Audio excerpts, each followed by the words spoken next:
Pagmamahal. Ano nga bang ibig sabihin nito? Inilalarawan ng Ebanghelyo ni San Juan kung saan ang mahal na Birheng Maria ay nakatayo sa paanan ng krus. Katabi si Juan na alagad ng Panginoon na minamahal, kasama pa sina Mariang asawa ni Cleopas at si Maria Magdalena.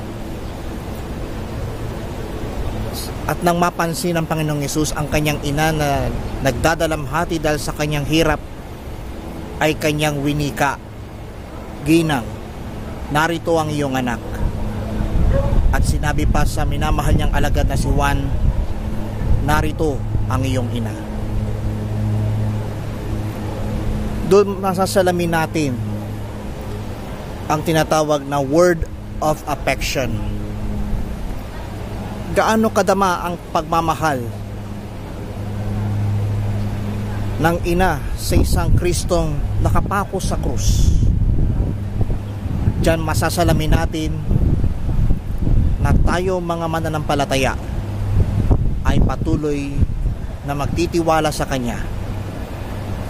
Saan tayo dapat nakatuon?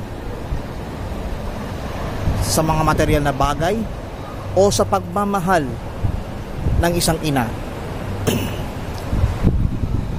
Mga anak, bakit di natin gawin ang pagmamahal sa ating mga tinataguri ang ilaw ng tahanan, gaya ng pagmamahal na pinadama ng Inang Birhen sa Kristong nakapako sa krus? At dyan malalaman natin na tayo mga anak ay mahal ng ating ina.